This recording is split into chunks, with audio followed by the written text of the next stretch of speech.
Hey guys, Sunday, October 20th of 2024. Let's see what the Black Widow may do this week. We're going to cover market profile, simple glance, and maybe a, PF on the geometry chart. So without any further delay, let's get into it. So this is the monthly, pretty much kissed the point of control and retraced back. We haven't taken out the low of last month. You see the volume is very negative, and we got a value area low of $1.88. Going into our weekly chart, which is a little more interesting, and I'm going to zoom in here. As you can see, we've been failing the anchored VWAC from the August 23rd high of 2022 of 1002, and we never get to cross above it. We try, but we fail. And we cracked the point of control on the weekly using a 5-year time frame of 261, pushing in. And this area right here is going to be interesting for support. It starts getting into like $2. Massive support around $1.98, which kind of lines up with this pivot here. So keep an eye on this area. That's pretty much going to be from $2 all the way to, you could say, $1.94. Remember $1.94? That rings a bell. But anyway, you can see volume and path of least resistance is to the downside. If we go to the daily, using 3 months, I'm trying to focus on what's going on here. You can see that we have a point of control, and it's like 214. And another thing, if I do it on the yearly, you can see our anchored VWAP. We are right at the anchored VWAP. So another thing to keep on your watch. If we go below it, it's showing even more signs of weakness. If we go hold that, that's not bad, because that's kind of the line in the sand in regards to a time. But you got a value area low down here of $1.99. So this is all demand zone. And we failed this, you can see this spike on the market profile, and then it kind of dips in, and then this is your next support right in this area. But I wanted to narrow it in even more closer, and I wanted to go into 3 months. Now that I show you what the anchored VWAP is showing, you can see that the point of control is pretty much right here. So we have a potential to go on there. Hopefully not. Hopefully maybe we'll stall and go sideways, but you never know, especially with the Black Widow.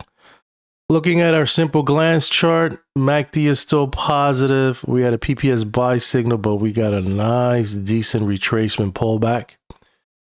Never got to kiss the value area high.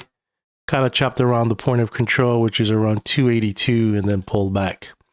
On the weekly, MACD is still negative, and it was like we were trading in between the purple linear regression channel, failed your midpoint, failed this key level here of support, 252. You're in the cloud on the weekly, and it's going to get very volatile here again.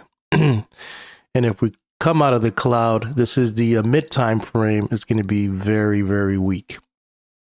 Does it look like it wants to go down to the weekly linear regression channel here? It may. I don't know. We'll see. But so far in the cloud on the weekly time frame. And on the daily, it's interesting. We are at the 200 SMA, MACD, very overextended oversold, and you got the linear regression channel right here, indicating that maybe this is where I might want to start nibbling. I did it at 249, and that and you hit the Tom D mark knife candle right here, and failed the 50, failed the 20, 50, hanging around the 200, but in a nice little area on the linear regression channel, and have not cracked the cloud yet. But if it does, it could be a capitulation thing, or you got the value area low of like $1.93 right there.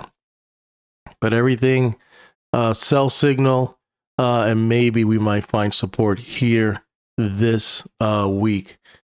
Let's go into our geometry. One is the anchored, not the anchored, the Andrew's pitchfork, APF, you can see that there is some support, maybe if it holds, if it bounces in from here, and we'll see. Let's go straight into our midpoint chart.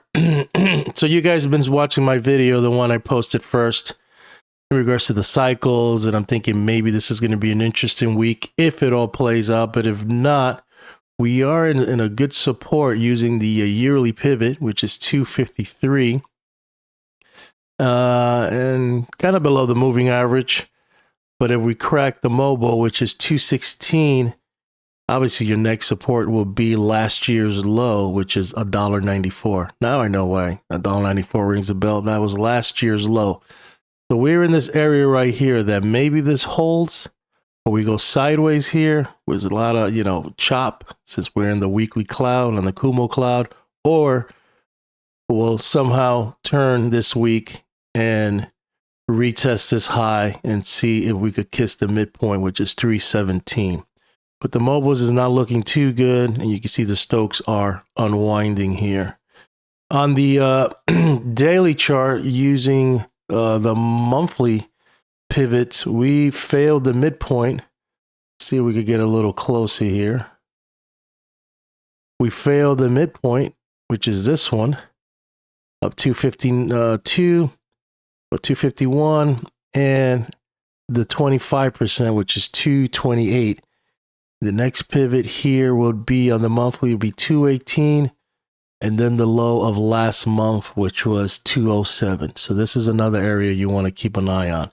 Even if it capitulates or does a head fake this week, this could be your support of 218, and then boom, bounce. But you can see the mobiles are negative and the Stokes are unwinding, trending lower. On the 4 hour, using our weekly pivots, we are below the midpoint, which is 271.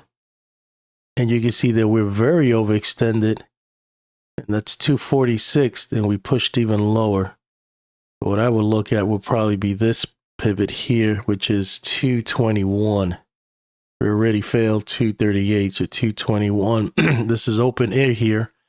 But for this week coming up,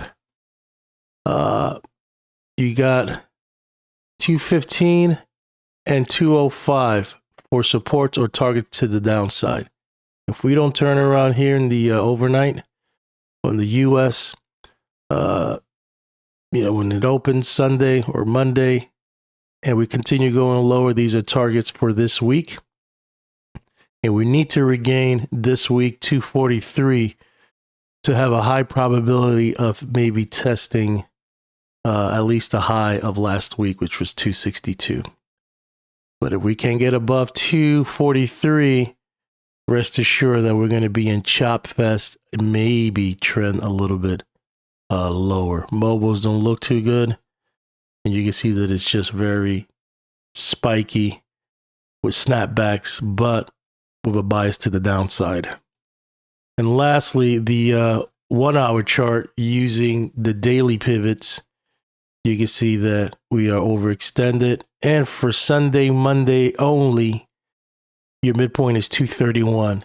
If we could get to close above there, we have a fighting chance at least to test the high of Friday, which was 237, or maybe test this area right here with the moving average. But I'm not promising anything.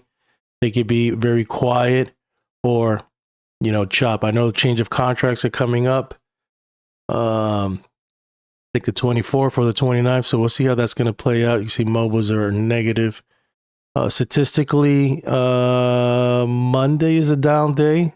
So even if it goes up, be cautious because they're probably going to be waiting for you in the US session and pounce on it and push it lower. Maybe to test those linear regression channels of the APF or some of these levels pretty much down here. They maybe want to push it even lower. So we'll see. But now that statistically is a down day on Monday, Sunday night Monday, so be careful for any pops and head fakes because they might slam it down. Now, the only thing that would probably void it is if we could get above 243 Monday or this week, And like I said, for Sunday, Monday only, 231. We could close above that. I don't know if the low is in. I know the rep projection cycle I've been watching caught them bottoms out. This, you could probably say this week, maybe in the next couple of days. So maybe push grind higher, but just stay vigilant. The Black Widow is still aggressive, and she's probably wants to maybe even push it lower. I'm going to sign out. Hope you like this video, and I'll keep you posted on my thoughts on that gas.